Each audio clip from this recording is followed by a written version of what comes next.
Hi guys, welcome to the second step of your challenge. Is about animating.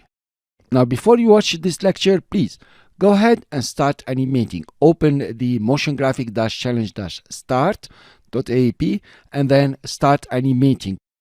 Guys, consider that there is a million ways to animate this motion graphics project. So the one I'm doing is just a simple example. You can go ahead, make it better, expand on it, or even reduce it depending on your taste. So do whatever you like, but it's important that all the layers here are animated. Cool. So let's start. First thing, I don't need text 2 anymore. First, I don't need text 2 workspace. I will go back to the default and reset the default and close the library here. I don't like it. So I will select design 2. Ctrl D to duplicate it, and I press enter and call it animate. Okay, you can call it any name you would like. Now let's start animating this rectangle. Animation is all about where you place the anchor point. It can make a lot of difference. Before we start creating any keyframe, first we adjust the anchor point, and you will decide exactly how you want your animation to go. In the case of the rectangle, I'm thinking about sliding it in while it's being scaled up. Well, that could be an idea. Select it, open the scale, then let's place the anchor point in the right place. I press Y, select the anchor point, just click on it and drag it. If you press Shift, it will go in a straight line. Control, it will snap, but I want just to put it just over here. Now, let's try the animation here. Of course, you remove the chain link, and let's try it from over here. Well, this seems a good animation from this space. I will undo. Go to 20 frames. I'm going to use a lapse of 20 frames here. It will be okay. Then we retime them. I will click on the stopwatch to create the first keyframe, come back to the beginning and put it at 0 the scale. Here you are. We try our animation. Not bad. It's working fine. Let's animate global and warming. The anchor point is over here. It's okay. I want just to animate with the position. I press P for the position, press K to jump to the next keyframe, go to the beginning of the composition, and with the selection tool, just click and drag and put them outside. Well, that will do for now. Notice the animation is very simple. Let's animate the two backgrounds over here. Select the top one and notice the anchor point is just in the middle of the layer. And the bottom one, the anchor point is also in the middle of the layer. First, adjust the anchor point. For this guy, take the anchor point and just snap it over here. Cool.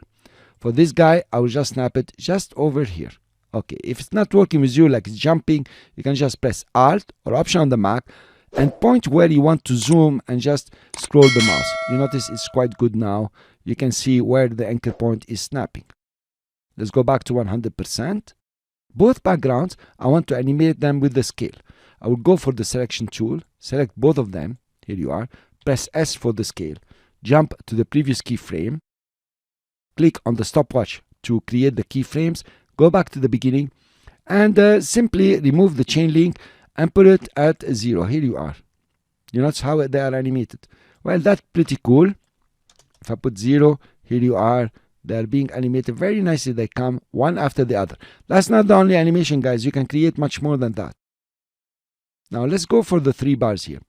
The anchor point is in the middle. I wish that the anchor point tool could move the anchor point of 3 layers, but actually it can go 1 layer at a time. And if you click while having more than 1 layer selected, it's not gonna move. So I will have to deselect, select the bar here, and drag the anchor point to the bottom here. I press Ctrl, and it's not working, so I need to zoom in. Okay, I'm showing you all the details here possible. Then come to this guy, just over here, select him. The anchor point is here. Press Ctrl or Command on the Mac and just snap it to the bottom middle. Okay, and this guy also, I will just snap it to the middle button over here. Press Shift. That's it. Go back to 100%. So we have bar right, bar medium, and bar left. We open the scale. There's a lot of animations with the scale all the time. You go to the next keyframe, click on the stopwatch to create the animation, go back to the beginning, and simply remove the chain link. I already done this. And vertically now, you want to take them to 0. Here you are. So you have a very nice animation just over here. Notice, of course, we need to sequence later. You notice that these three texts over here, the percentages, have the anchor point at the bottom, in the middle bottom. Fine, I will select the three of them, and I want to animate them through the opacity, that is T, and then through the scale, that is Shift S. And jump to the previous keyframe here. Click on the stopwatch for both properties. Come back to the beginning. Put the scale to 0. Notice how they are scaling down. Okay, usually it's much nicer to use the opacity also. I'll put opacity to 0. Here you are. You have a very nice animation. The three guys here, I'm going to use opacity. So I press T to get opacity, and I can keyframe it now that you know. Okay, at the beginning here, put the value to 0. Okay, jump to the next keyframe and put the value to 100%. Okay, I knew what I was doing here. Here we are. You create a very nice animation. Now, later on, you will sequence it. Now, these guys, let's play a bit here. Let's animate the top guy here, okay, with the rotation. I will open the rotation. You notice I already rotated it to 45 degrees. I did not rotate the shape because I want to see the 45 degrees here. Let's go to the next keyframe and keyframe it at 45 degrees. Come back to the beginning and let's scrub through. Okay, it's a very stupid animation like this. Let's take care of the anchor point. I'll click on it and drag it and just snap it to the border of the composition. I'm using Shift and Control or Command on the Mac. So this guy has the anchor point over here. Now, if you fiddle with the rotation, notice it's pretty cool. Okay, so we can start from here. I think -90 will be cool. Fine. And then you have a nice animation here, but unfortunately it's coming over everything. To avoid this, I can just add the scale. That will be Shift S. I will keyframe the scale here at 0 both. Okay, come to the next keyframe and make it 100%.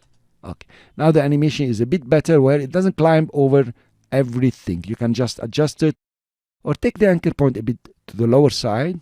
Okay, notice now it's not gonna come over anything. Now I'm left with these two guys here.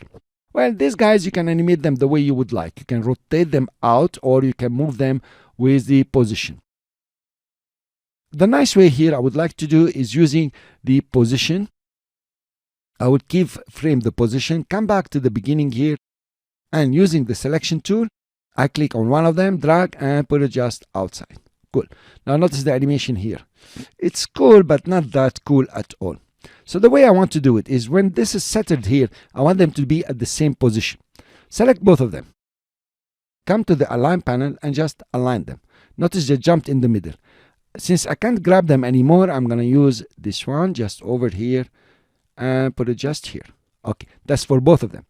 After some time here, let's say 10 frames, I'm going to take the right one and just move it to the other position. Okay, so I'm trying to be creative, so to say. But I want you to get used to this and try to be also creative. Nice. I like the animation. So actually, we have animated already everything except the ancient here. Now, the ancient is badly positioned, I guess. So we click on it, just move it in the middle over here. Okay, and let's do only opacity. It will look nicer. So we'll come to the previous keyframe, another one. We keyframe the opacity, come back to the beginning, we put at 0. Okay, here you are. We need to sequence them to make sense. So guys, it's very easy to animate if you follow the method I'm showing you. If you wanted to start guessing and playing around and so on, it's gonna be hard, please believe me. Now that you watched how I animated, this is not the only one. Of course, you can do lots of other things. You can get the bars to come from top, for example, or scale them from the middle here, anything you want. You can get the background to come from outside using the position, and this guy even to slide it in a different way. So please come and play here. It's very important. So now that we completed the animation, we want to go to the next step and sequence the layers and make it, much nicer. Thank you. I will see you in the next lecture.